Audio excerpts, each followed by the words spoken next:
Hey guys, this is Dennis, the founder of Think Hero. And I'm David Griffin, your resident comic book and video game guru. And this is our review of Agents of S.H.I.E.L.D. Episode 3. The Asset. So yeah, this is kind of like a controversial show. I didn't know this Marvel show is going to be so controversial. If you say anything negative about it, there's a lot of people that are going to retaliate after that. You can't talk bad about this show without people being like, give it a chance, it's just started. And then on the opposite end, if you say you like it or you love it, and the people who hate it are like, what are you talking about? This show is crap and blah, blah, blah. Especially with Breaking Bad just ending. People are like, well, it's not close to Breaking Bad. It's like, it's not even supposed to be it's not even the same, wheelhouse as Breaking Bad. I mean, I think a lot of us know, we've been talking about this at Think Hero, just a lot of us had our expectations set for a certain thing for the show. We don't think any of us were expecting this to be Breaking Bad. We're not expecting it to be some drama or some serious, heavy show. It's fun. It's Joss Whedon. It's got the banter. It's just... It's fun. It's silly. It has problems. Yes, it does have problems. Yeah. And it's definitely, I don't like this kind of storyline of the week type of stuff that we've had so far. But, I mean, that's a Joss Whedon show. I mean, that's what he does. He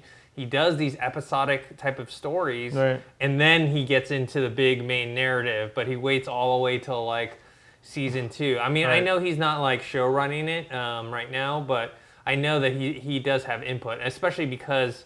Not only is he a producer and he's supposed to be overseeing this Marvel stuff, but he's, it's his brother and his sister-in-law that are the show running the show. So he definitely has some sort of influence over it. I mean, it's fun. I mean, I guess going into this episode, I mean, it is kind of the mystery of the week, kind of, which is fine. I mean, X-Files did that. A lot of shows do. There's nothing wrong with even, Fringe that we both like. Fringe did that from time to time, but.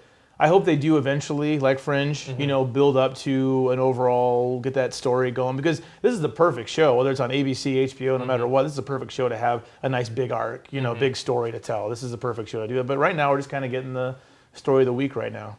Yeah, I think maybe part of it is they're worried about causing too many ripples into the Marvel Cinematic Universe, that they're worried that they're going to do something. You can't. That's the problem. You can't make it too big. Right, because they brought in Extremis in the first episode, from Iron Man 3. You have to wonder if they're going to bring in something from Thor. They are, but the problem is you can't do something like an alien invasion. No, because, you can't go that big, no. Yeah, Avengers already had it. And you can't do something that's going to be like the end of the world. Right. Because that's for the, if the S.H.I.E.L.D., let's say, saves the day and saves the world, then what's the point of the superheroes? Then it has to be the small story. Yes. Why is there Iron Man? Why is there Thor? Why is there Hulk? If S.H.I.E.L.D. themselves are regular people, or Which is a concern about the show, because you wonder if the Marvel Cinematic Universe is limiting what the show can actually do. That's what worries me. Okay, I'm not trying to go too fast here past judgment, because it is just episode 3. We're still building up, but it's is the show going to be limited because of the Cinematic Universe and just how big that is? Can it really? How much can it develop without interfering with the movies? I think that's probably one of the problems they're dealing with, is because they're trying to get, bigger storylines or bigger consequences, but at the same time they can't really. Yeah. And budget-wise, and also with the problems of integrating it into the Marvel universe. Right, because we've seen the previews. We know in Thor: The Dark World that some alien or elf guy is going to come and attack Earth. You've seen the trailers. You know what's going to happen. So.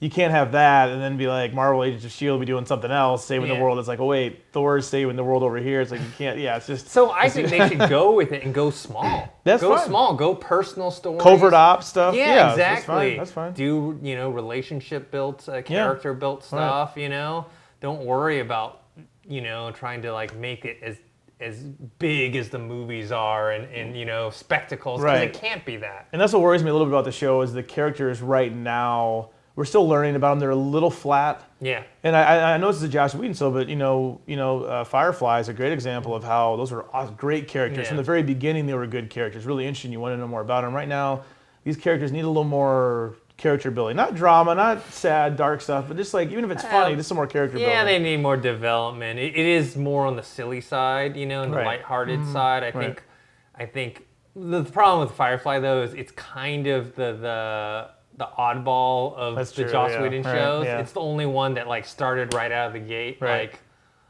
hitting its full stride. Where Buffy and Angel and Dollhouse, they all took a season or two just to get things going. And I think because of Agents of S.H.I.E.L.D. because it's tied to the Marvel Universe. They have the luxury of being able to use that name to drag on. Viewers will keep coming to watch it. Yeah. I bet towards the end of the season is when we're going to see a bigger storyline emerge.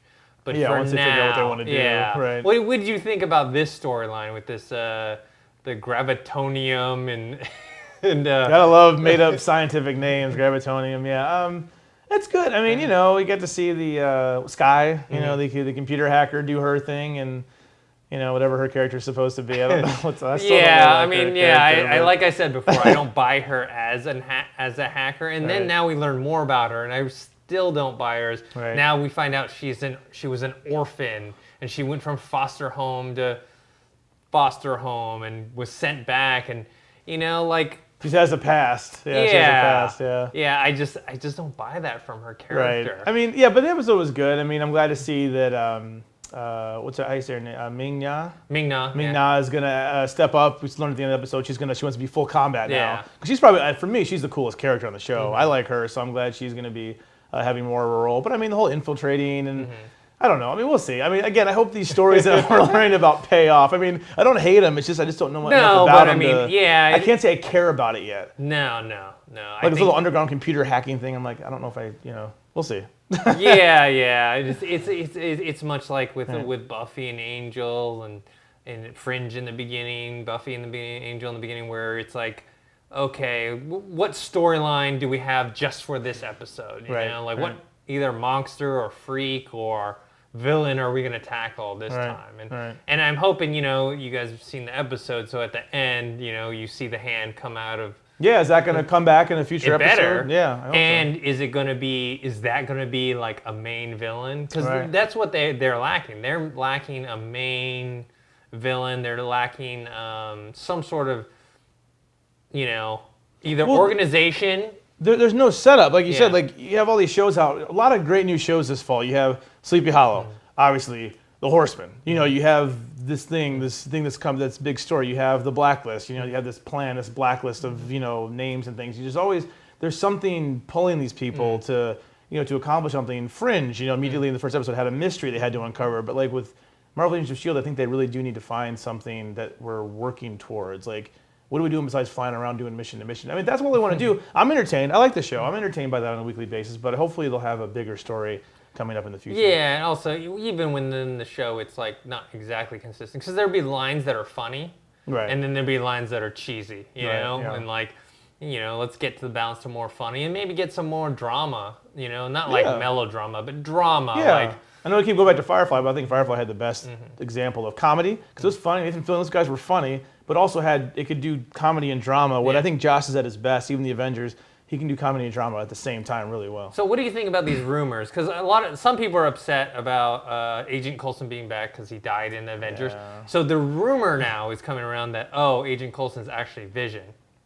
What do you think of that rumor or speculation? And I don't remember, know. That's rumor. That's just something I heard. It's not anything. No, right now. I mean because like in the very beginning, the pilot they were like, we can't tell him what happened on Fiji. Was it Fiji? I think, whatever he was, and I don't know. I mean, that could be interesting. I guess. Even him back, I'm still not sure how I feel about that. I like him. I'm glad Greg Clark is a great actor, so I'm glad he's back. But remember, there's a scene in this episode where he's trying to do that's right. He can't remember. He's forgetting who he is. He's like, I don't have the muscle memory, and like, Ming Na's like, You are a little rusty. So I don't know. That's interesting. Yeah, maybe because he never, had it or whatever. It's not him. Yeah, or maybe he's a robot and he can't do it. Oh no.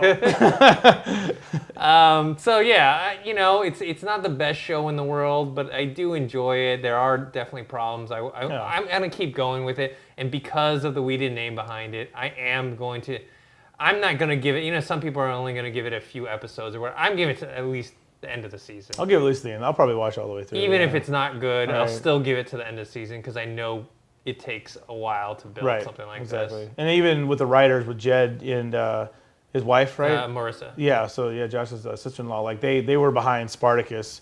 And we know Spartacus didn't start off strong. That was more Stephen DeKnight's brainchild, but Jed did help write on Spartacus. Yeah, they did a lot of stuff on Gods of the Arena, which was actually my favorite of the Spartacus series. They also did some episodes and helped out a lot with Dollhouse, and they actually wrote some of the best episodes of Dollhouse. Right. So I do trust them. I trust that eventually we're going to go somewhere. Right. Yeah. So, yeah. So let us know what you think of the show. If you like it, you hate it, or you're like us, where we're like, oh, it's all right, good, But you can post your comments below on the website or on our YouTube channel. That's Think Hero Pro. Make sure you subscribe to that channel. You can also find us on Twitter. If you want to talk to Dennis or I, Dennis especially, he's at Think Hero. I'm at Griffin DE. And we also have a Facebook page. That's facebook.com/ThinkHeroFans.